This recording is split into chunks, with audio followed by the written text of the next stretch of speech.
Hi, I'm Simon Griffiths, co-founder of Who Gives a Crap. And I blamed Phil for the whole thing, and we created a campaign around We Blame Phil, and basically encouraged people to buy the toilet paper so that Phil could keep his job. And lo and behold, Phil is still here today.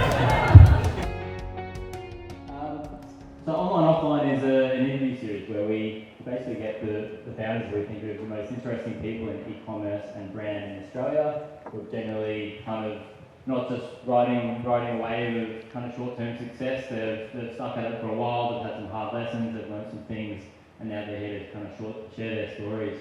So we've previously had founder of Adore Beauty, Kate, we've had founders of Bellroy, Frank Body, and tonight we've got Simon and Danny from Who Gives a Crap. And massive thanks to the Commons who are putting us up here. They've been amazing. I actually work out of here, and recently Who Gives a Crap actually moved in to the Melbourne office here as well. And we're actually opening up in Sydney soon, so for all the kind of businesses that sort of go between the two cities, super handy. So massive thanks to Lizzie who's here tonight, Cliff, Linda and the team who are amazing in putting this on. So round of applause for them. Alright, let's get into it. So first of all, it's pretty amazing to get this many people in a room to talk about toilet paper. So that's a pretty big effort in itself. It shows you've got a pretty amazing brand. You can drag people down just before Christmas to talk about this kind of stuff. But we're really talking about a Melbourne-born brand that probably is in more bathrooms, I reckon, than ASOP, which is a pretty unique kind of place. I reckon definitely the only brand in Australia that would go anywhere near that. And Who Gives a Crap might feel like an overnight success, but it is one of those businesses that has been around for about seven or so years now. Yeah, 5.5 consistently trading, but yeah. Right. But I mean, through that, there's a lot of lessons, a lot of fun experiments, and a lot of different things we're going to learn about tonight. So please welcome Simon and Danny from Who Gives a Crap.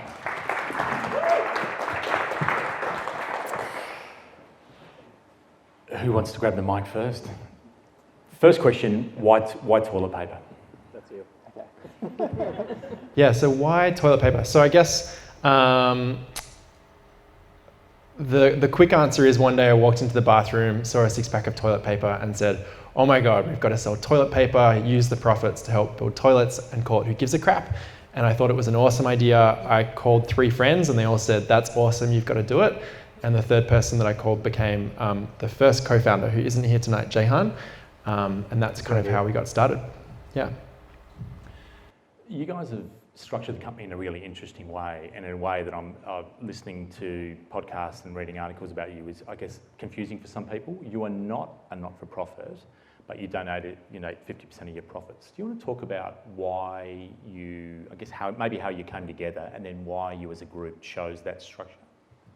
Yeah, so I'll jump into this. The two are kind of intertwined, I guess. So when we had the initial idea, we did some research and we were like, how the hell are we going to start a toilet paper company? This is like pre-Alibaba, Shopify was only really just getting started.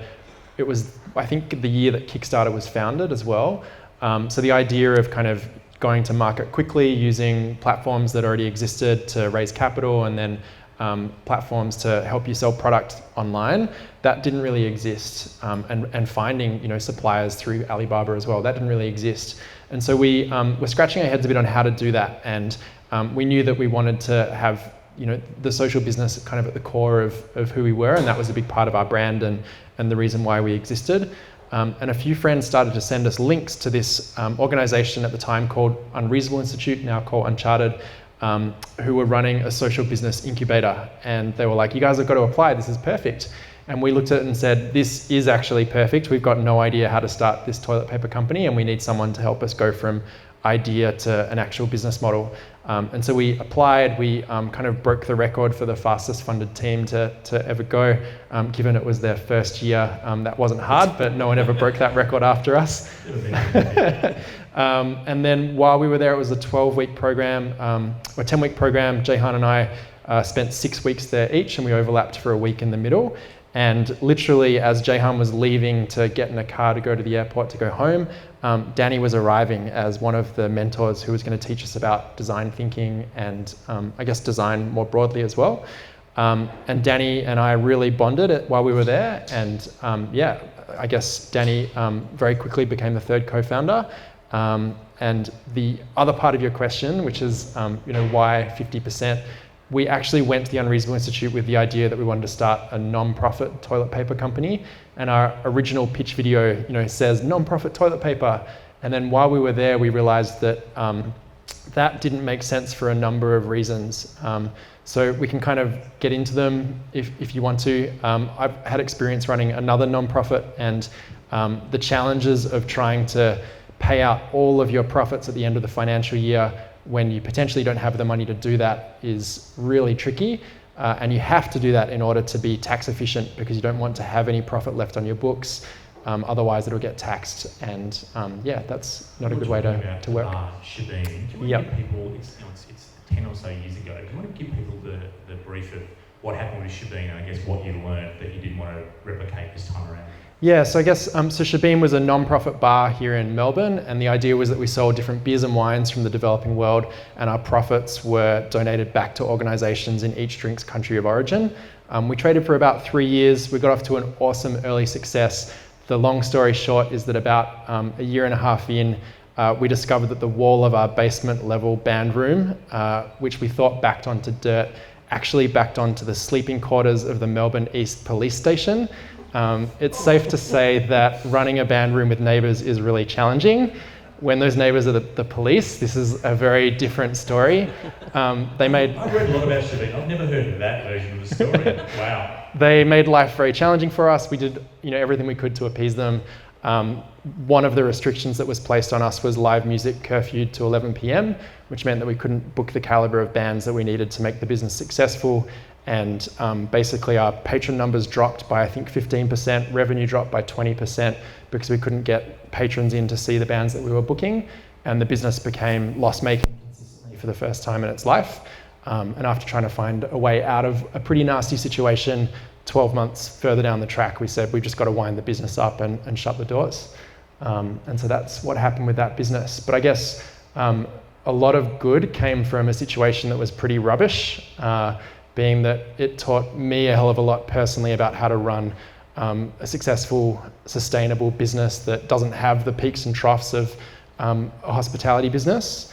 And it also taught us a lot about the challenges of running a non-profit business that's existing to make donations, and the challenges that come with the cash flow that you have to have on hand to be able to make those donations at the end of the financial year. And so one of the big ones is that basically when you're paying out all of your profit at the end of the year, you don't have any retained earnings to hold on to help you, reinvest back into the business and start to build up more cash flow. And so if you're, the long story short is that if you're trying to pay out 100% of your profits, you have to borrow that money from someone. And if the business grows, the amount that you're borrowing will grow every single year for the life of the business. And that's a really, really terrible business model. Jumping forward, we could go deep into that, but let's jump forward as we will get stuck in the weeds. You guys decided to launch using a crowdfunding campaign. Danny, do you want to tell us a little bit about why you made that choice? It was early Kickstarter. You didn't use Kickstarter, you used Indiegogo. Yeah, we wanted to use Kickstarter, but they didn't accept us, if I recall correctly. So we chose to do Indiegogo for a number of reasons. I mean, I think the obvious reason why you might choose a crowdfunding campaign instead of more traditional sources is that you're both building a source of funding and an audience at the same time, and so you get a lot of leverage in there. It's also a very forgiving, flexible way of raising capital, and so the unfortunate side of our campaign was that we were really successful in the campaign, and then it took us about a year to actually deliver, if not more, I believe, to actually deliver our first product to our first customers. That's become the norm now, I guess, and even longer. Yeah, and at least we delivered it. Yeah. Part of that campaign, you guys raised 50 grand in 50 hours, and that involved someone sitting on the couch here, sitting on a toilet for 50 hours. Really good PR stunts, legs. How do you, one, stay awake for 50 hours? And this was live cammed? It was live cammed, and he still complains about his leg pains from 7 years ago. So I guess we realized that this was early days of Kickstarter. I think seven campaigns had reached $1 million at the point where we launched. And we realized that they all had either cult followings or completely insane products. And that was what had helped them to get to that point. We didn't have either of those things. And so we said we need to do something a bit different to get people's attention. And so someone had the idea that I should sit on a toilet on a live web feed until we'd pre-sold the first $50,000 of product. And it was a too good an idea to say no to. So we committed to it and we went through with it. We basically set up a live feed and we got reported every 4 to 6 hours for inappropriate content, which meant that our feed got taken down. We had to find a new platform, but it also gave me like 10 to 15 minutes to stand up and stretch my legs and go to the bathroom. 46 hours in, I think it was like 3 or 4 a.m. on the second night. I'd been sitting there for that whole time. It turns out if you don't sleep for that long, you start literally hallucinating. So everything on my computer started to turn into GIF images and they were all like moving around. I kept hallucinating there was a shelf next to me, and so I'd try to like lean on it and then almost fall over. And everyone was asleep because it was the middle of the night, and I just went, this is it, like I can't do this anymore, and pulled up my pants and turned around and fell asleep on the cistern on top of the toilet. And then someone woke me up 2 hours in and were like, the final money's coming in, wake back up. And so we got the final money in and sort of packed up at I think 8 or 9 a.m. 2 days after we started. How are your legs afterwards? So the last probably I'm sorry. the last 6 hours of the campaign were really challenging. And at that point, no one really cared anymore. At the start, people were like, you can't get off. And at that point, everyone was like, you need to get up or you're gonna do some serious damage. And I was so tired that the pain just didn't really matter anymore. And so I knew there was a great risk of doing some serious damage. I eventually, at the end of the campaign, slept kind of for 8 hours straight, got up and had really bad calf pain. And that's one of the signs of deep vein thrombosis. And so someone had seen the campaign and they emailed us saying, I know a DVT specialist, go and get your legs checked out, it's for free. And so I went down there and they were like, we've never seen anyone that's your age before, everyone's always like at least 50, what's going on? I was like, I just sat on a toilet for 50 hours. They're like, okay, cool, we'll check your legs. Luckily everything was fine, but for 3 years afterwards I became an expert at flying all around the world without taking overnight flights because I couldn't sit down for more than a few hours without getting really bad calf pain. When you run a campaign, were you committed to being a direct-to-consumer model at that point, or were you using the campaign to get some publicity to get into supermarkets, big or small? Yeah, the original idea was actually not to launch a direct-to-consumer company. We just didn't think people would want to buy toilet paper online, let alone a brand they'd never heard of and couldn't try. So the original idea was that we would actually create a little sticker that would go on the package of an existing toilet paper brand, right? So we were going to partner with brands and enable them to use our brand to show that they were giving part of their profits to charity. We didn't get much traction from other brands, but more so, in the interim, we launched a Shopify platform just as a random experiment. We just sort of took an existing theme, threw a couple photos of Simon on the toilet up there, put a product up, and before we knew it, we were selling out faster than we could have ever imagined. And that was one of those sort of early aha moments when we realized maybe there's something here. And so we pivoted and we invested a lot of our energy and all of our energy since then in really focusing on building our own brand and building our own direct-to-consumer experience. And we haven't really looked back since then. Part of building that brand is design, and you guys do design and packaging as well as any brand out there. Can you tell us a little bit more about how you made that decision to stand out? Yeah, so a bit of background. I previously, so I'm a product designer by background. In a previous world, I worked at Method. It's more familiar in the American market, but it's a cleaning products brand, and it's the whole idea of that brand was to use the product packaging as the billboard, and to design something beautiful that would capture someone's attention on shelf and encourage them to buy it. Whether they cared that it was an environmentally friendly product or not, they would buy it for the design. So core to my ethos as a designer was the understanding that I could use the design of a product to drive a consumer behavior. early on, Simon and I were in San Francisco once. We both had other jobs. Simon was running a nonprofit bar. I was working at a design consultancy for the first 2 or so years of the business.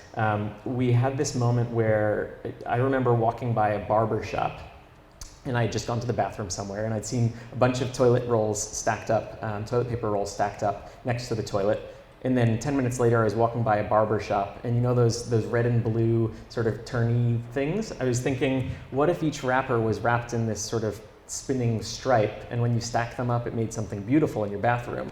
And that sort of aha moment occurred to me, and Simon was in town, and we rushed to my office at the time, and we started printing all of these stripy packages, and we printed like 10 or 15 of them and had them next to each other, and we immediately realized that's a lot of stripes. Like, that's just crazy.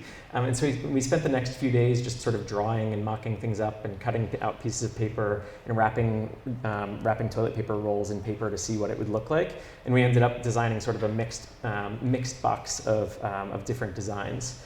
And so the idea was always that we knew we needed extra packaging. We didn't want to use plastic. The individual wrappers was a way of encouraging people to display the product. It's worked out incredibly well. I think if you walk into bathrooms around Melbourne especially, you can see it pretty much everywhere. And so the original intent was actually to get people to show it, and it's come true, which has been a remarkable reward. How many people here have who gives a crap in their bathroom? Not surprised. I'm looking at all of our team, making sure that. In terms of logistics and delivering that first batch, I understand that your dad was reverse child labour in terms of getting those first orders out. You're a Perth boy. Do you want to tell that story? Yeah, senior citizen labour. This goes back to the very first Shopify store that we set up, which is actually still the same store we use today, as this test to try and see if people would actually buy toilet paper online. And we were also testing different brand names because we'd had a lot of really polarizing feedback, as you can probably imagine, about our brand name. And so we said, let's set up a Shopify store, point some AdWords ads at it, get some traffic through there and see what resonates with customers and if they'll actually buy product online. We'd done the research with Australia Post, and they told us it would cost $8 to send our box anywhere around Australia. And so we sold our first box, which was a big moment, 48 rolls of product. It was someone else's product we put into a cardboard box, stuck our logo on the side, took it to Australia Post down the road in Fitzroy. And they were like, yeah, no problem. We can send this to Albany in Western Australia. That'll be $54. And we'd sold this box for $30. And we're like, oh, great. We just lost, $24, not even taking into account our cost of goods sold. And so at that point, we went back to the drawing board and realized that the success of the business would be heavily dependent on logistics. And basically, we could kind of get started and be break even with a warehouse in Melbourne on the East Coast, but we wanted to have a national offering, and the only way to do that would be to have a warehouse in Western Australia. I'd grown up in Perth, my parents still lived there, so we sent pallets of product on the train to my parents' garage, and my dad would drive around in our giant yellow 1980-something van delivering boxes of toilet paper to people, saying, I'm Simon's dad, thanks for being a customer. I was like, Dad, you can't do that. You've got to tell them you're a volunteer that's helping us have more impact, and it makes us sound much more impressive. I love everything about that story. Yeah. So how long was your dad working until he's gone enough? Yeah, so this is a funny story. So I don't know if you guys have heard Plastic Free July. It actually originated in Perth, I found out this week. And someone ran a Plastic Free July campaign in Perth. And basically we had this huge order spike because our product was the only non-plastic toilet paper available. And we short stocked my dad's warehouse. And so we put 2 more pallets on the train to him. They got delayed. By the time they arrived, he had a back order list of 150 orders. And so he drove around dropping boxes of toilet paper off to 150 households and said, that's it, I'm out. You've got to find someone else that's going to do this. And luckily at that point, we'd kind of reached the scale where, opening a second warehouse kind of made sense. And so we opened warehouse number 2 in Perth just before Christmas that year. And then, that kind of set us on a roll. So we did Brisbane shortly after that, and Sydney, and now we have 7 warehouses nationally. In terms of leads into quality of toilet paper, was you make it out of recycled materials, recycled paper and recycled bamboo. Was there any hesitancy in the market around softness and just would it be functional as well as this core brand? Yeah, totally. So when we first started, that same toilet paper company that we're looking at doing a co-branding on, which doesn't exist anymore, which I don't know if we can claim credit for that or if that was, market effects with everything else going on in supermarkets. But they had a lot of feedback that their product was quite scratchy when we talked to customers of theirs. And so we knew that was kind of the stigma that we had to really challenge.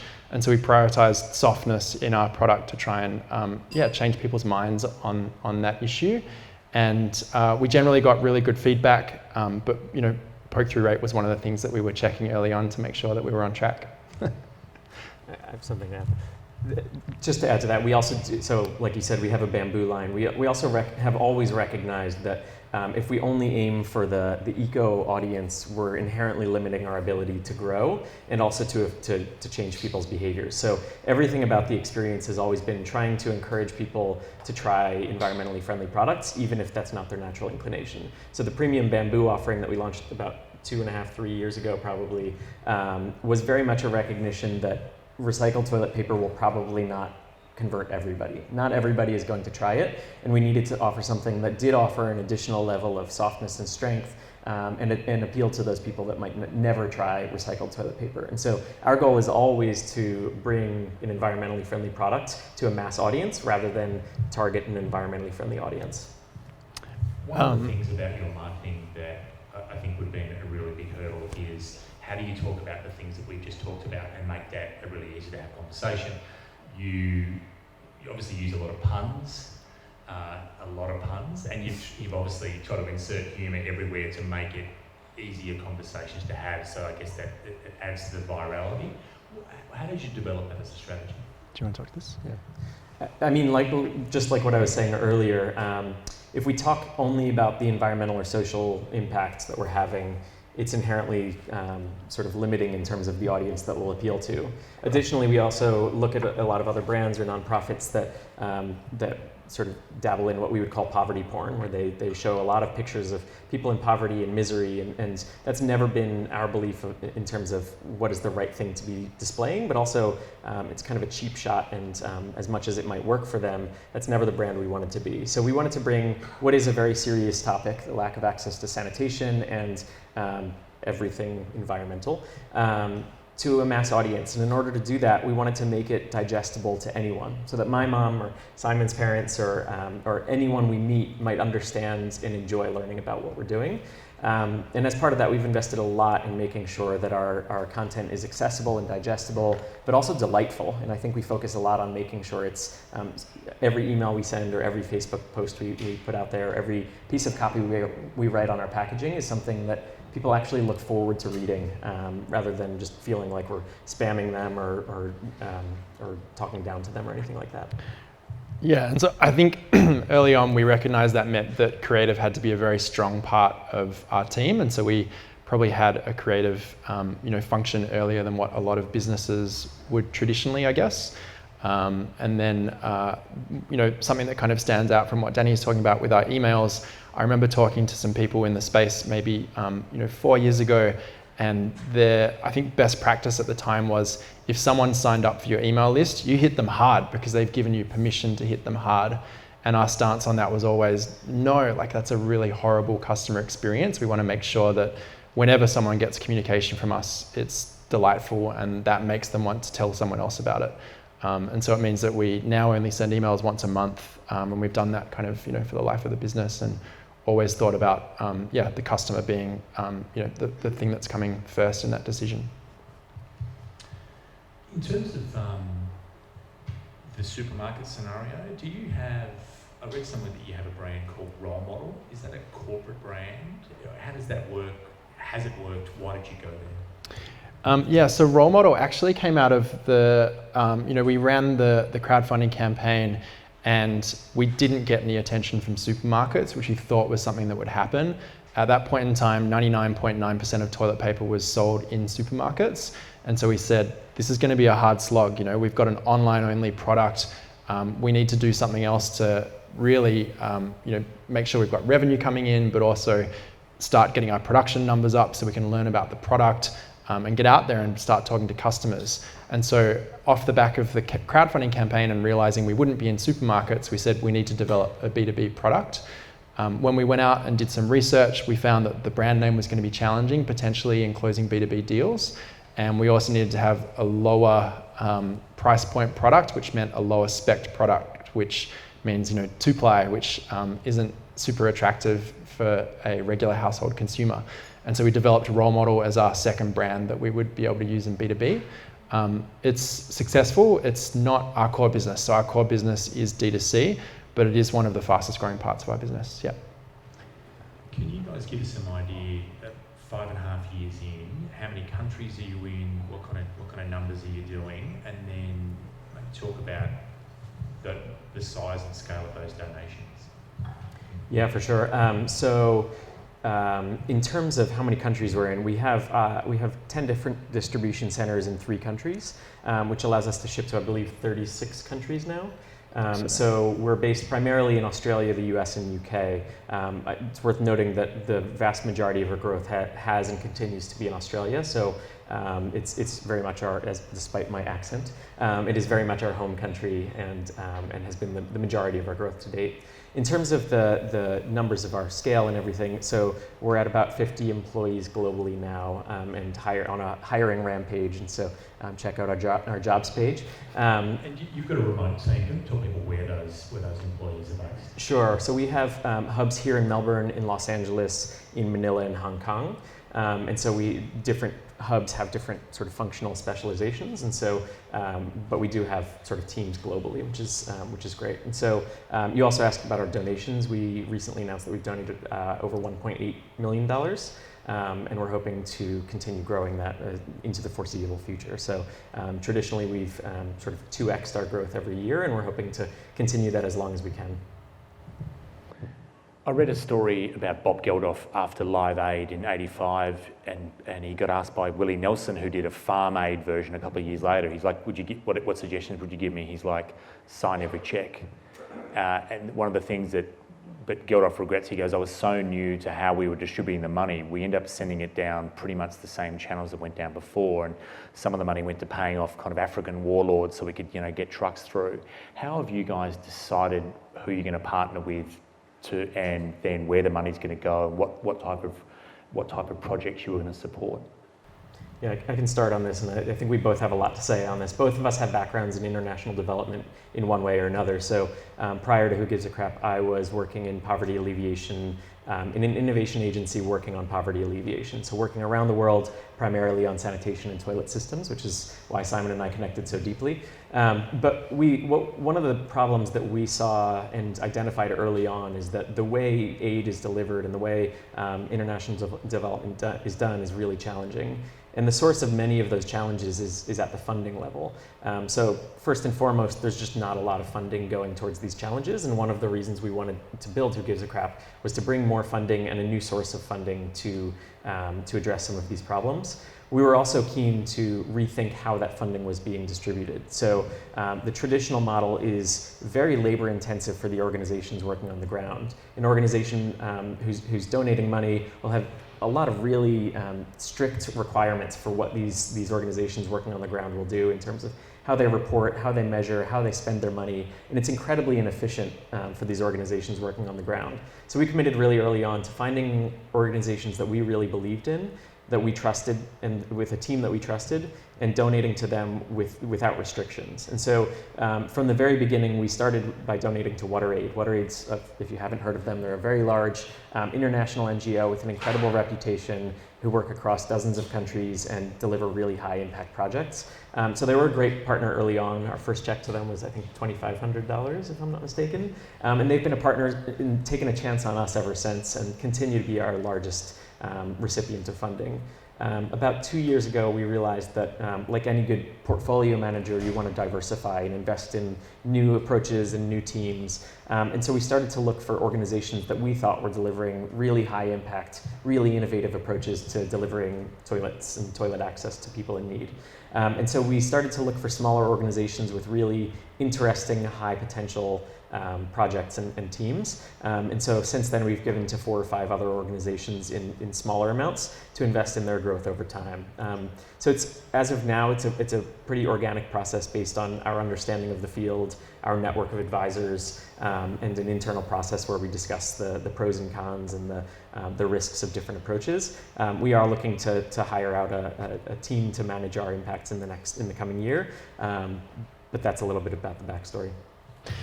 Yeah, and I guess the way we sort of think about this and the way we thought about it early on was there's 3 parts to our business. There's the production of toilet paper, selling toilet paper, and then creating impact with our donations. And parts 1 and 3, they don't really matter if we can't sell toilet paper. So we had to prove that we could do that first before we could then come back and really invest much more heavily in parts 1 and 3. And so we've done a lot of investment in part 1, and part 3 is coming up in the next 12 months as kind of a big focus area for us now that we've got more team capacity and our donations are getting to a scale where it's significant and we really need to be getting that right. Or getting it, tightening it even tighter than what it is at the moment. Optimizing now. Yeah. Lots of people in the audience are in e-commerce. You have a great subscription model. Do you want to talk about how you've developed that? One of the things I love is the red emergency rolls. There's a little bit of a you might need to go and reorder. How has that been tweaked as a subscription model? Do you want to talk to this? Yeah, sure. So the red emergency roll, in the bottom of every box of toilet paper, we put 3 or 4 bright red rolls that say emergency roll with some fun copy reminding you not to be that roommate who doesn't repurchase toilet paper. That's been a great success for us, of course. It's fun. We've never really measured the impact, but we hear anecdotally a lot that it's a lifesaver for some people. Early on, we realized that for any business operating in the D2C space, but especially a business like ours where it's relatively low margin and relatively low average order value compared to, say, a mattress or something really expensive, we realized that we needed to retain customers for the long haul. We needed people to love our product and come back and buy more. And so we've done everything we can to try to sort of facilitate ease of repurchase. And so a subscription is a pretty obvious thing to launch. I think the future of subscription is, I think there are a lot of, it's worth noting, the majority of our customers, when they get to our page, don't sign up for a subscription. And there are a lot of brands that limit it so you can only sign up for a subscription. We've never done that because we don't think it's in everyone's best interest. Not everyone wants to commit to something. Everyone reuses it at different frequencies. It can be hard to know how quickly you're going to use it. And so we've always wanted to offer the option to purchase a single box at a time. I think the future of subscription is really breaking that sort of rigid subscription model. And so we're actively looking into ways that we can make it easier to repurchase without having to subscribe and really make it just seamless. So wherever you are, if you're running low on toilet paper, you can just press a button or, I don't know, ask Siri to repurchase or something like that. So it's going to be a big focus of ours to just make it easier and easier to repurchase without having to think about it. Lots of brands get addicted to the monthly recurring revenue, which is the holy grail. You guys have got such cool branding and packaging that I'm sure you end up in the gifting space as well. People buying it as a gift, and a subscription model wouldn't suit that at all. Do you have any data on how much of your stuff is bought for gifts? This is a good opportunity for me to plug our current limited edition. So a couple times a year we do a partnership with an artist or essentially launch a limited edition packaging design. This year for the holidays we launched the Happy Edition. So it's been a rough year for many of us in the world, and we thought the world could use a little bit more happy. So we partnered with a British artist named Ruby Taylor and designed a ridiculously delightful series of packages. And so, and the idea is very much intended to be a holiday gift. The backstory there is that once upon a time we were sort of joking that we should launch a holiday edition. It's toilet paper. Before this existed, we could not take ourselves seriously with the idea that people would gift toilet paper. But we said, why not? Let's try it. And so all we did was changed our normal colors, which at the time were like red, blue, green, and yellow. We just changed them to red and green and launched a holiday edition and ordered, a bunch of boxes, and they went like that. It was probably the biggest sales day we'd ever had by a significant margin, and it blew us away. And so the next year we were like, all right, let's do something cool with this. And we worked with an agency we had been working with to develop some really basic holiday sweater, Christmas sweater designs. And they sold out immediately. And so now we've recognized that it's actually a huge opportunity for our customers to engage in our brand. And so now it's by far our biggest month of the year is November because of our holiday edition. I don't know that we have great data on I've got a little bit. Oh, you do? Yeah, so I looked at the data on it the very first year we did it because I was really curious. And what basically our data was saying was that in the months leading up to November, our average customer would order from us 1.01 times a month, and then that jumped up to 1.07 times in a month. So it went from basically someone reordering by like 6 percentage points more than what they normally would. And so that's all from gifting, because obviously people aren't buying more toilet paper for their household leading up to Christmas. Yeah. Have you guys done partnerships? I mean, I look at something like Starbucks, which are probably not that loved in Australia. Apologies, Danny. But are famous for their pumpkin spice latte, and they change the colour of the cups in the holiday season in the US. Coffee could be an interesting kind of. Have you done partnerships at all around that? Are there other brands that it's just not too tricky to? We did launch a coffee edition, and we launched a coffee product, except it wasn't real. It was an April Fool's joke, and we decided to launch Brew Gives a Crap because the more number twos people have, then the more we can continue to be number one and donate more. And so, to be honest, we launched it as a gag, and we still get complaints that it's not real. I'm not joking. We get several complaints. I would imagine several complaints a month, at least anecdotally. I hear it all the time. So we are. I'd say it's not off the table for us to launch a coffee product at some point in the future. It's not actively in consideration, but it's not off the table either. In terms of partnerships, we haven't done many partnerships other than artist partnerships. It's definitely something we would love to do. To be honest, it can sometimes be hard because of our brand name. And so the bigger we get and the more sort of market recognition we get, I think the more leverage we have there. So I think within the next year or two, we'll be doing a lot more things like that. The first few years, I think, have been proving to everyone that we're real. And I think we're now at that point where we can start to leverage that and do some even more exciting things. Last question before we have a break. You guys manufacture in China and you ship out of China to warehouses. I'm sure you get lots of questions around why you're making in China, and then your responses of ships v trucks, and how have you worked out the logistics of getting something that is light but big around the world? Yeah, so logistics is really like our secret weapon, I guess. And that was, I'm an electrical engineer and an economist by training, so logistics is something that naturally was really attractive to me because it's like all numbers basically. And so early on, when we first were kind of doing the maths on whether production in China made sense, one of the things that we were most kind of curious about was the environmental impact of importing a bulky, lightweight product into Australia. And what the back of the envelope maths told us was that basically, if you're an Australian toilet paper company that produces domestically, then you have a mill that's in one location and you truck product all around the country. Whereas if we are producing in China, we're shipping product into one of many warehouses around the country and then using trucks to go the last mile to our customer.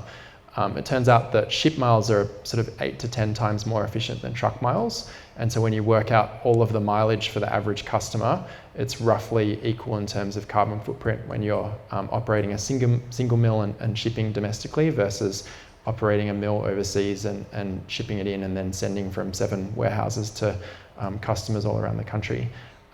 That math doesn't hold in places like the UK, and so now that we're looking at, we're in international markets, we are sort of rethinking what the right approach is to take there.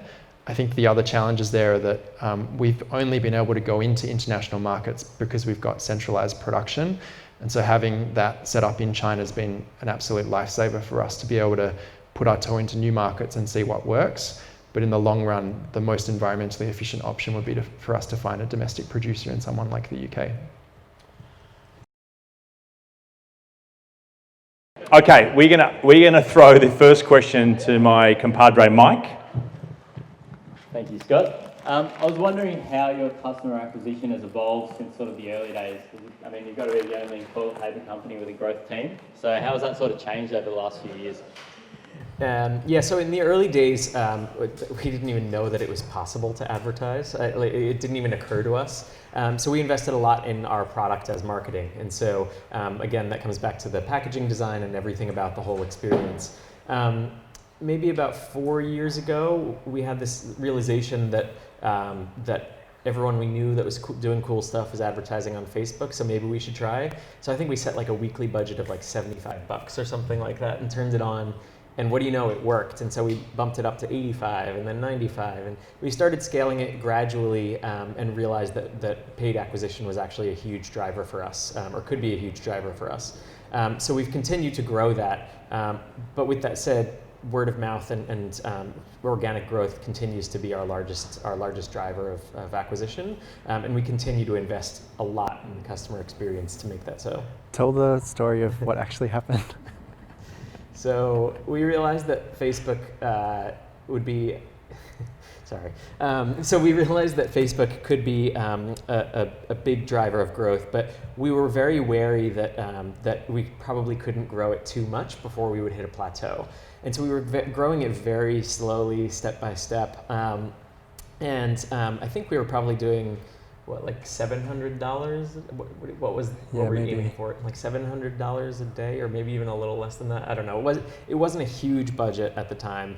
And Simon and I went on a trip, actually with WaterAid, who's here in the audience, to East Timor, and we were visiting some of the toilets that WaterAid has been building. And while on our way out that day, I made some adjustments to the Facebook ad campaign. Then we closed our laptops and went out into the field and didn't return until later that day or the next day. And I opened my laptop and our revenue had gone through the roof that day. And what we realized is that I had accidentally added an extra 0 or 2 onto the end of our budget for the day. And we realized really quickly that we could actually scale a lot faster than what we were doing. And so I believe we sold out of toilet paper, which we try to never do. And our logistics team, James, I'm sorry, it was kind of a nightmare to fulfill all those orders, but that was a big moment when we realized actually this can grow a lot bigger than we ever thought. Danny, if they sack you for overspending on the ad budget, you've got a big future as a Kenny Rogers lounge singer. Very big. Okay, next question. Would you guys ever consider selling out to a major corporate FMCG? And if you did, how would that impact the benefit that you're doing for third parties? I think what Steve meant to say was, would you consider selling, not necessarily selling out? That was a pun that was on purpose. No toilet paper for you, Stephen. So I guess in some ways we have a much easier time making decisions, because for us as a company we always come back to the impact that we're trying to generate, and our mission is to make sure everyone in the world has access to a toilet by 2050, and we know that to get there we have to be in the billions of dollars of revenue in order to make that happen. So when we put ourselves on that trajectory from where we are now to where we want to be in 32 years time, there's definitely situations in there where it would make sense for us to have potentially a larger company come in and help us to reach more people, to sell more product, to get that impact that we need to have as a company to reach that goal. But we wouldn't do it unless the impact was preserved and was, it's all about the impact. So the caveat, I guess, is that no one's ever figured out how to preserve the impact in a transaction like that. So there's lots of other ways that we could get there, and the only way that we would take that path is if we thought it was the best possible way for us to have the impact that we need to as an organization. So it's probably a bit different to how other businesses think about it, I guess. Yeah. Adrian. Subject close to my heart soon. Funding of inventory and working capital. How do we do it? Yeah, so this is part of that 50% donation model and why this is so important, because we have to be able to reinvest our retained earnings back into the business to build up more inventory to grow the business over time. That's one of the main reasons. There's a couple of others, and if people want to talk about them, we can talk about them separately. But what we've done, I guess, is reinvested pretty much everything that we've earned back into the business to build that working capital, but it wasn't enough. And so we are a bootstrap business still. We don't have outside venture capital or any like venture debt. We do have traditional debt holders and trade financiers that help us to make it all stack up. But I guess in the last 5 years, we've become very good at understanding what our future cash flow will look like and managing the relationships that we have with debt holders that are basically private investors that want our business to succeed because they ultimately want to see it have more impact.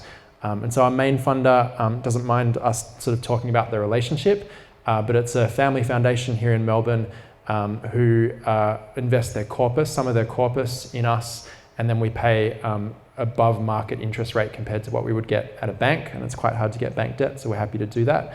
But for us, it means that the interest we're generating is going back into a foundation that ultimately is going to donate that money. And so it's kind of this extra impact that we can have as an organization by taking debt from them versus someone else.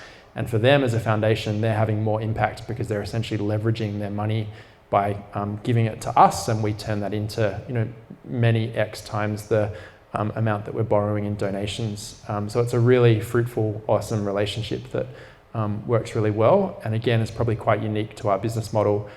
We started working with that funder 5.5 years ago when we ran our crowdfunding campaign, fulfilled our initial stock, and basically sold out of stock because there was way more demand for our product than what we thought possible. We tripled down our order volume and didn't have enough money we could pay the deposit on that order, but not the balance that was due in 3 weeks when the stock landed. And so we had a 3-week window to find $50,000. And in that window, we met that debt funder for the first time. He took a big bet. It was super high risk, but he's been with us for 5.5 years and helped us to grow the business through that same model of giving us more debt capital over time. That is a fabulous relationship story.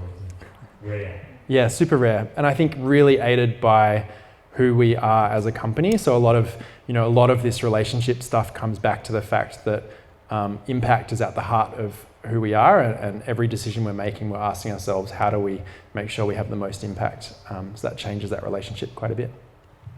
I'm going to go next. I have a more e-commerce centric question. I'm just interested how you found Shopify as a platform to grow the business on, especially to do with subscriptions. I realise that's a bit of a pain point, so I'm just interested how you found that. I might need another beer for this one.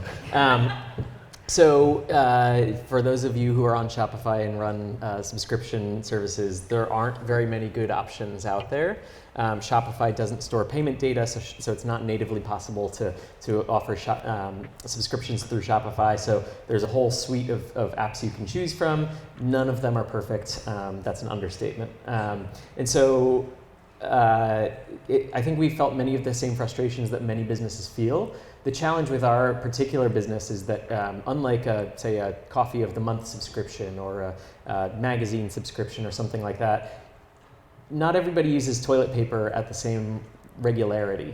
If you go on vacation, you don't use it as much. If you have family visiting, you use it more. Depending on your household makeup, you use it at very different rates. And so we need to offer our customers a lot more control over their subscription experience than the traditional subscription business. And so we've recognized many times that we need to improve our subscription offering.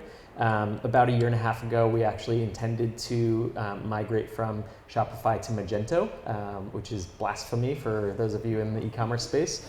But unfortunately, we realized that we came to the conclusion that Shopify just didn't offer us the control we needed.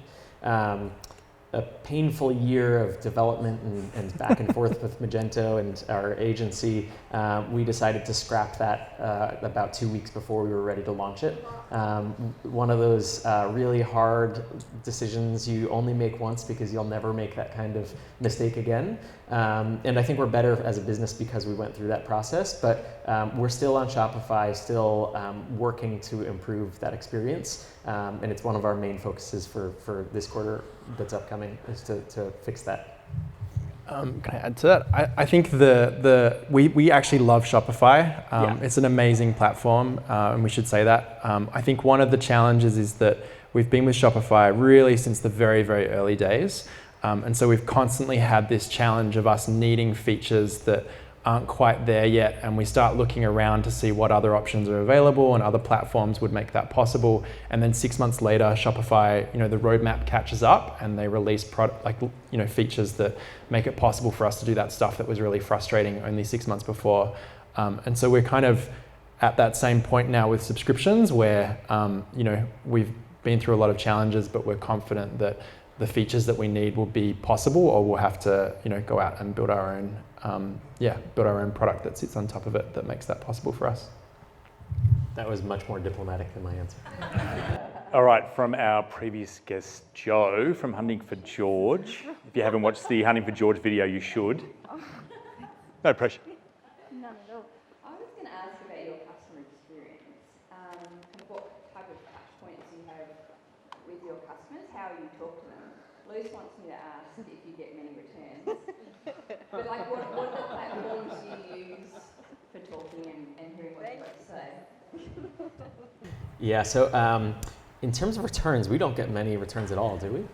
No, very, very few returns. Or chargebacks, yeah. Or chargebacks. We do have a 100% money back guarantee, but I would argue that our toilet paper is the best in the market, so we don't really deal with that much. We do have, of course, concerns about sometimes our couriers don't deliver it on time, or they leave it out in the rain or things like that, but generally speaking, we have an incredible customer happiness team led by Megan, who's in the front row here, who really make sure no matter how frustrating or challenging an experience might be for a customer, that it becomes a delightful experience in the end.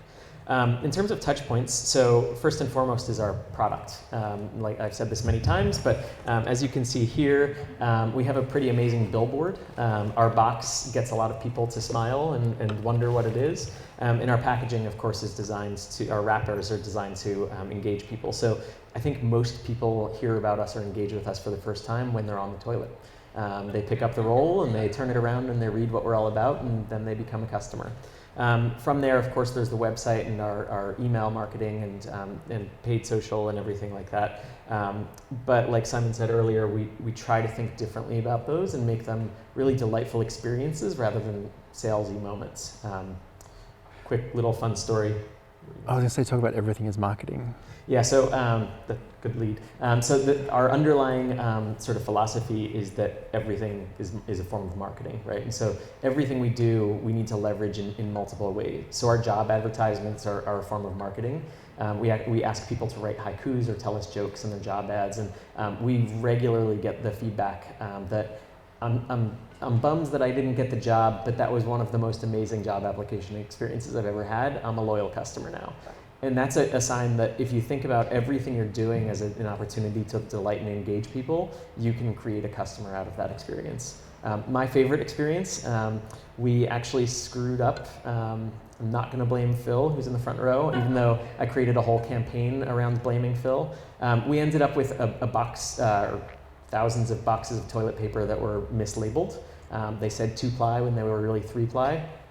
And many companies would send it to the recycling bin or back to the recycling center, or back to the factory to rewrap all of the rolls. We thought that was wasteful and we could do something better. And so we saw even our mistake as an opportunity for marketing and customer delight. And we created the Whoops edition. And we put a big sticker on every box saying whoops, and we put a whoopee cushion inside. And I blamed Phil for the whole thing, and we created a campaign around We Blame Phil, and basically encouraged people to buy the toilet paper so that Phil could keep his job. And lo and behold, Phil is still here today. Well played. Because I can't get a job anywhere else. Completely unemployable now that you have us on your CV. To the point about your packaging, how do you manage the individually wrapped rolls against being environmentally friendly and being an issue for your brand? Can I talk to this? Please. So this is actually another one of those early back of the envelope calculations where we're scratching our heads like, are we okay with this? Does this make sense? What we did was we basically worked out the square meterage of the total amount of paper that gets used in our product. And it's a very paper intensive product. And then we worked out the square meterage of a wrapper, per roll. And basically we said, if we're going to put a wrapper on every roll, let's substitute the amount of paper away from the roll itself to, make up for that, So it's a kind of a netting out equation, and ultimately there's no extra kind of paper used in this process. And what we worked out after we worked out the entire square meterage of a roll and the entire square meterage of a wrapper was that we could reduce the width of the roll by 1 millimeter to make the entire wrapper out of paper. And then it was like, okay, cool. Actually, this makes a bit more sense than when we first thought about it. And so that's the approach that we've taken. It's not perfect, and we're the first to admit that. But when we look at the other options that are out there, we can wrap the whole inside of the box in plastic. We have to do something, I should say, to make sure that it's hygienic and moisture free. And so we need to wrap in something, and yeah, plastic doesn't make sense. We could do paper in 6-packs, but the amount of paper you have to use to do that actually works out to be quite similar to the wrapper because you have to use thicker paper, so by weight it's roughly the same. And then obviously there's so much that we can do with the wrapper from a marketing point of view that has helped us to be more impactful ultimately as a company. And so we think the cost that's associated with that is really worthwhile. But it's something we do think about a lot and revisit quite a bit. Thank you, Simon. Jai? G'day. My question is about fulfillment, and at what point did you guys decide to start using overseas fulfillment houses, and was it hard to actually find them in the first place, or find good ones? Touch that one. So overseas fulfillment houses to get orders outside of the country. So for us, we weren't able to ship our product outside of Australia because it's quite bulky and lightweight. So the cost of sending an order overseas was just too high. It was like $70 or something to get it out of the country, and we sell it for $48 inside the country. So we looked at a whole bunch of different options, and I guess, again, if we're on this crazy trajectory to get to the point where everyone in the world has access to a toilet and we're playing the role that we think we need to in doing that, we knew early on that Australia wasn't going to be, the only market for us. We have to be a global toilet paper company to make that work. And so the decision to go into new markets was really straightforward. The challenge was to figure out which markets and how we'd enter them. What we ended up doing, we were just talking about this and saying that it was, we think, an awesome decision, but all of our team would probably kill us because we entered the US and the UK at the same time, which is immensely challenging, but it was incredible because it gave us these benchmarks to look at each country and see how they're performing against each other and learn from what's working in one and apply it into the other. And so we did that, it must have been about 18 months ago when we started testing, and then we did a strong launch a little bit over 12 months ago. And through that time, we set up fulfillment centers that we found by talking to actually Bellroy, who've done an online offline before. We found their warehouse in Los Angeles, and we talked to G Diapers and found their warehouse in the UK. So we kind of leveraged our network to help us find the initial partners that we worked with. And then as we've grown, we've kind of continued that strategy to find the new warehouses that we plug in as we go. It has been awesome in the UK. We've had a lot of challenges in the US. So if you want to talk more about that, our logistics guy, James, is here in the crowd. So find him afterwards, and I'm sure he'd be happy to share. Thank you. Go to someone. My name's Nathan. Question about sort of less around business and more around the impact side of things. Nowadays, as a consumer, impact businesses are getting more and more in the limelight. You got like yourselves, you got Tom's, you got Thank You Water and the Thank You brands. Where do you think that's going?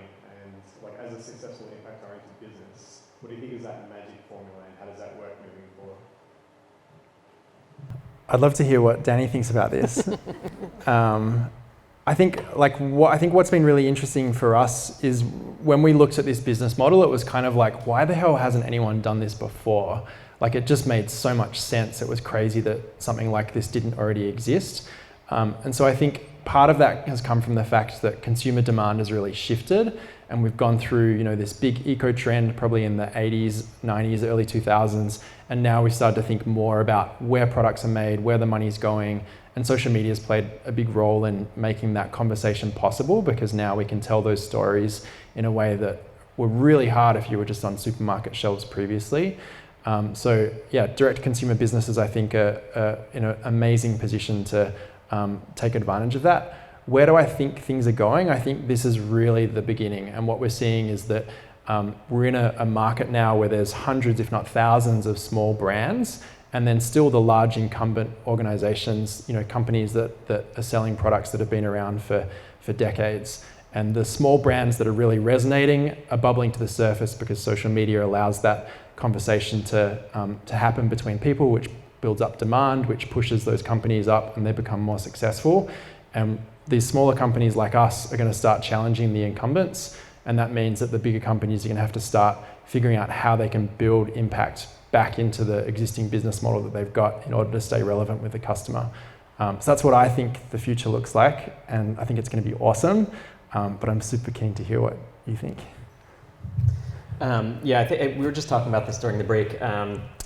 When we first started, Simon and I and Jehan, our third co-founder, we had really lofty ambitions for what we imagined the business could someday become. Many of which have come true, many of which we haven't reached yet, and we hope to someday still, and many of which we've already accomplished. Like when we first donated $1 million, that was a pretty remarkable moment for us, a really humbling moment, because it showed us that we'd achieved something real and with a lot of zeros behind it. But it also showed us, it was a moment for us to pause and see that that's a tiny dent in the big problem, right? It's a drop in the bucket compared to what we really need to be donating. So that was the year that we decided to set out our big vision for what the company would become. And that was when we decided to map out our growth path to 2050, when we wanted to ensure that every person on Earth has access to a toilet. So we do have a rough roadmap mapped out to the year 2050. So I can say the year 2050 looks really good. I can tell you that. I think the other thing that encouraged us to do is to rethink how we were talking about impact internally. And not all of this that we've put on our website or talked about publicly very much, but our social and environmental impact have always been core to our brand, and we've communicated it on our website, in our packaging, everywhere we talk. But we've always talked as well about our impact on the people that we work with and the communities in which we engage, as well as our impact on the business world. So those are the 4 pillars by which we're starting to measure our impact. So there's the environmental, the social, our impact on people, and our impact on the business community. We're a little bit too small, quite honestly, for the business community at large to be listening to us and learning from us. But we've really started to invest in, at least amongst our team, invest in capturing our learning so that we can help sort of the businesses who are growing in our wake grow faster and bigger than we could ever imagine becoming ourselves. And so we see a lot of exciting social enterprises growing, some of them are doing the 50% donation model, which really excites us. Some of which are experimenting with different models, but I think in the same way that we probably might not exist if Tom's hadn't made it easier to talk about this stuff, we hope that someday other businesses are saying, who gives a crap really made it easier for us to talk about this as well. Justin. Hey guys, just a quick one I guess around the understanding of your audience in the market. You've had kind of fingers on the pulse seemingly from the get-go. I guess just be interested around you guys elaborating on specific tactics about how you either get that understanding of what's the right decision, and particularly I guess as you're scaling and going international, how do you I guess maintain that understanding of the customer and the market, and how do you put that into action? You've also talked a lot about just like having an idea and doing it, which is probably a large part of it too, but I guess what's that balance and what are some of those specific tactics? Yeah, I think, so when we first started, I think it's because, this is embarrassing to admit, but I think when we first started, I had this vision that the people who bought our product would look like us, right? We were making this product, it represented everything we cared about. It was like our aesthetic and our sense of humor and our tone of voice. And so it was kind of shocking to us to realize that no men ever buy our product. None. It just doesn't happen. And no matter how hard we try to market to men, unfortunately, men tend to not buy toilet paper in bulk. And so that was an early learning for us that we needed to invest a little bit of energy in understanding who our customer is. And so we continue to try to understand who we're appealing to and push it further and further beyond our early adopters into new markets. To be honest, I think a lot of it is intuitive. I think a lot of it is kind of the gut check of internally, like, is this something that you would want to read? Is this something that your family would want to read? Is this something you'd be proud of? On our creative team, we have a Vanessa Pride scale. Vanessa's our creative director. I think she's here somewhere. And it's basically, if at the end of a project, we often say, like, is this something, if you were looking for another job, would you put this in your book, right? Is this something you're proud of? So we do have a number of sort of informal ways of measuring whether something's good. The other side of it is that we do mess up, and I think the hard part is that you have to have a really honest relationship with your customers to learn and accept when you mess up. So that whoops edition that I talked about earlier, a lot of our customers are zero waste or trying to reduce their waste in the world. We put a whoopee cushion in every box that people ordered, and not all of our customers liked that. And so that was a good opportunity for us to realize that we should insert more pause, even though we want to execute ideas quickly, we insert pause moments at 2 or 3 stages in every process to make sure we ask ourselves, is this the right thing for our customers, and is this the right thing for the world? And so I think inserting those pause moments gives you that sort of additional gut check without slowing down the process too much. Yeah, maybe I'll just add a little bit. I think this is something that being customer-centric is easier when as a founder, you're still working like on the product and talking to customers through customer service and everything else. So we found this was a really natural part of, hopefully, a lot of people in the room this resonates with them, but a natural part of building a company when we were getting started, because we were listening to feedback and using that to guide product market fit and everything else. Now we're sort of at the point where we've got 50 in our team. It means that as founders, we tend to be further removed from the customer. And so we've had to really focus on building customer centricity into the team. And so one of the shifts we've made recently is having our customer happiness team become our customer experience team, which means that they're really trying to understand what that customer experience is and use those insights to help other functions in the business make better decisions. And so we've got to, I guess, continue like remaining customer centric as a company and shifting the way that we operate as an organization to make sure that's something that we stay strong to continuously over time. All right, the last couple of questions we're drawing to close. Kate. Hi. I read somewhere that you guys have a lot of flexible working and remote workers. What are the challenges of that, and how do you address them? What are the benefits as well? So when we started, so Danny actually doesn't live in any of our hubs. He's in New York. And I live on the Mornington Peninsula, and I'm in the office here in Melbourne a day a week. When we started, it was the 2 of us. Jehan was in Los Angeles. James joined us, and Anne were kind of employees number 1 and 2. Anne was in Manila, and James was here in Melbourne. And so we started with this quiet, handed over to someone else as we were going to bed while they were waking up. And then we'd get up in the morning and have this, work pushed much further along that we could carry on with and really get things done super quickly. And so we saw early on the advantages of doing that from a business point of view, and then also the advantages from a lifestyle point of view, because all of us love the flexibility of being able to kind of craft work around our lives. And so that's remained really strong as kind of a core ethos in the business. But as we've grown, we've also started to feel the challenges of, that doesn't necessarily work for everyone. So for some of our team members, they do want to have an office that they can spend 9 to 5 in 5 days a week and make that work.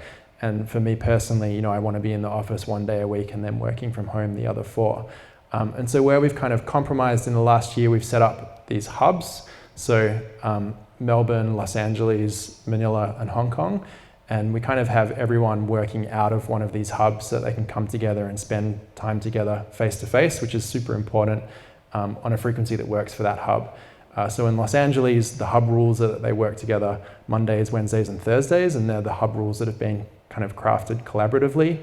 In Manila, I think they get together a day a month at the moment, and then do like a fun thing once every quarter. And in Melbourne, it's a little bit looser just because we've got a different attitude or a different hunger for FaceTime here to what we have in other parts of the world, I guess.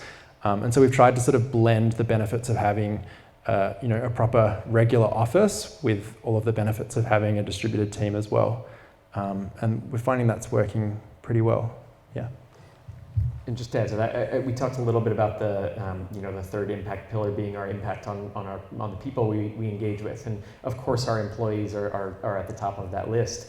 And what we've realized over time is that for many people that flexibility is game changing. People can drop their kids off at school, or they can stay home and nurse longer, or there are any number of benefits to a flexible work environment. But that's not true for everyone, and for many people actually working in an environment where they're surrounded by other people and are stimulated and can collaborate more in person with other people is a real benefit. And so what we've tried to do is maximize the benefits of sort of a very flexible work environment with an in-person work environment as well. And we also have a 3-month work remotely policy where if you can make it work with your team, you're welcome to travel and work from your family overseas' house, or from a beach in Brazil, or wherever you please. So that's a work in progress, but we are trying to find this balance of flexibility and in person. And then I think the last part of that is, as a fairly distributed team still, we really do recognize the benefit of FaceTime. And so once a year we bring the whole team together for a week. And that's a chance for everyone to meet everyone else in the company, often for the first time, and really kind of build strong face-to-face relationships that we then take back to when we're working from home, and kind of rely on those when we're in Slack or whatever that looks like. So the kind of rhythm that we've set up now is, this year we were in Cambodia with WaterAid doing a field trip, and so that's an impact, what we call IRLs, are in real lives. And then next year we'll do a hub-based IRL, so we'll be in the Philippines and we'll bring the team together for a week in the Philippines. So we're just starting to plan that now. And you mentioned you're hiring. Hi, so I'm interested in the 3 elements of the process that you mentioned around making the toilet paper, selling the toilet paper, and the impact. How much of your success do you contribute to each of those in terms of the product, the branding, and the kind of donation charity element? Or is it impossible to tell? I kind of feel like if you break those 3 things apart, then we would not be anywhere near as successful as what we have been. And so the strength of what makes our proposition work is that link between the brand, the product, and the impact that we have. And if you only had 2 out of those 3 things, I just don't think it would resonate with customers in the same way that would make someone want to tell someone else about it. And that organic, word of mouth spread that we've had is what's driven the vast majority of our growth, and still does drive the vast majority of our growth today. So I think it's a super good question, but yeah, I don't know if we have anything kind of quantifiable that would be able to lean on to answer it. But yeah, more than a gut feeling. All right, second last question, Kate. You've spoken earlier about assessing who to work with in terms of your charities or organisations. Do you think that social enterprises like yours are impacting the way that charities or conduct themselves, do their business, and what do you look for in them? Because we're increasingly aware that they're not all made equal, and they might not be doing what you, as a person who wants to support them, is actually wanting them to do with their money in the way that you would like to see them doing it. So do you think that social enterprise and businesses like yours are really helping them to raise their game, or that the nature of it is changing? I think the nature of it really has changed, because now consumer products are part of the landscape of what the portfolio of funders for an organisation will look like. So organisations are fortunately able to think more broadly than just a traditional philanthropist, and are now looking at what products or companies out there might be a good fit for us in terms of potentially having a physical product that could donate a portion of its profits, and that's really exciting. What we look for, I think, when we first started thinking about how to donate in the highest impact way possible, we kind of looked around the world at all of the philanthropists that we could find to try to find the ones that we thought were doing it really right. And we found some amazing philanthropists that are worth looking up if you're really interested in this. So the Malago Foundation in San Francisco, Jasmine Social Ventures in New Zealand are probably the 2 standouts. And then there's like Skoll Foundation and Piri Foundation in San Francisco as well. And a few others. The Wheeler Foundation here in Melbourne's pretty amazing too. And we tried to understand what made them so good at what they were doing. And it kind of distilled down to 4 things, which I'm going to try and remember. So one of them is measurable impact. The second is a sustainable model. So the idea is that you're supporting an organization to get to the point where it's self-sustaining in the long run. The third is that there's bang for buck. So in terms of money in, you're getting really great impact out. And I can't remember what the 4th one is. Neither can I. But it's on the Malago Foundation's website. And in the sanitation space, unfortunately, there's no organization that exists that ticks all 4 of those boxes, but they're part of the kind of checklist that we put together when we're looking at organizations. And ultimately, we'd like to help an organization get to the point where they do tick all 4 of those boxes, because that's kind of the, the silver bullet essentially of what an awesome solution would look like in this space. So that's kind of broadly how we think about it. But I think the sanitation space in particular is probably less developed than what you might see in, say, small-scale farming impact in rural farmers in the developing world, for example, where there's really good solutions in place that are super scalable. On that, one of the things we realized early on was that sanitation is not sexy. When we started, there were no organizations doing a really good job talking about sanitation publicly because it's not sexy. We're talking about toilets and waste and pretty disgusting things.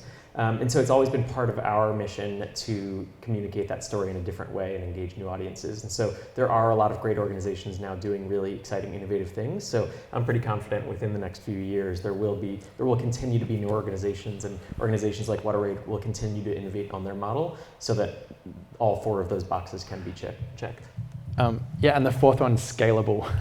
So I think the idea was that what's the point in helping 1,000 people is great, but if you're talking about a problem that affects billions of people, you have to be changing the lives of millions of people before you start to get to the point where it's meaningful. And ultimately, you want that to go to a country or a continent-wide level of impact to really make a difference. Cool. I'll finish with the last question. You just answered pretty much it on measuring impact of potential charitable partners. So I'll finish with, what businesses are you looking at in admiration or drawing inspiration from right now, either in social impact or brand, customer experience? Who's kind of inspiring you guys to kind of push it to another level? I think we find this question really hard to answer because there's probably lots of organizations that we look to for different things. So, always first of mind for me is Warby Parker, who really kind of, helped pioneer the D2C space. They kind of broke the back of selling a product that was difficult to sell online, and then have got an impact piece really hard, baked into the core of what they are as a business. So for me, they're, someone that, I really respect and look to.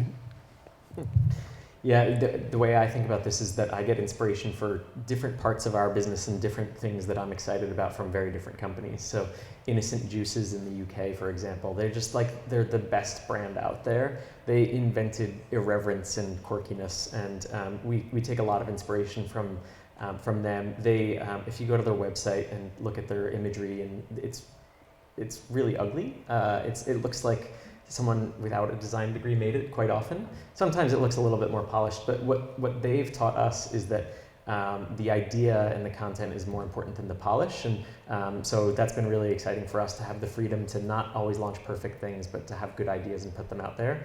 And then, of course, there are social impact organizations doing an amazing job. TOMS, for example, is one where I think in many ways we distance ourselves from TOMS. For those familiar with the space, they've had a lot of criticism over the years that their impact model, that the idea of buying one pair of shoes and giving one pair of shoes is really beneficial. And so they've had a long, challenging history with their impact, but they have essentially created the space for us to talk about social enterprise. And they're also much further along in their journey and nearing a point where they could potentially go public. And so we look a lot to sort of those who are a little bit further along in the journey to guide us and say, can a company like ours go public and maintain their impact story?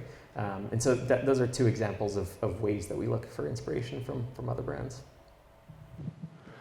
Alrighty, that's the close of our evening. Big thank yous to Mike, my partner in this enterprise, for producing tonight. to Matt Irwin for coming in at relatively short notice and giving us video. So this will be online in a not too distant future, and we've got a series, the girls from Hunting for George that are here, Bellroy, Andre from Vinomofo, Kate from Adore. There's a big series of them. To Cliff and the guys from the Commons for hosting us. This is fabulous. It's great that you guys are here, and the Commons still have space, and they are opening all over Australia. So if you need some, you've got a growing business, go there. If someone's got a big e-commerce project, come and talk to me. And then lastly, gentlemen, thank you for one, doing this, and two, giving so much and having such deep answers on all of these projects. So really appreciate it. Thank you. That was great, guys. Thanks, Simon. Danny, good to meet you. That was really good. Really appreciate it.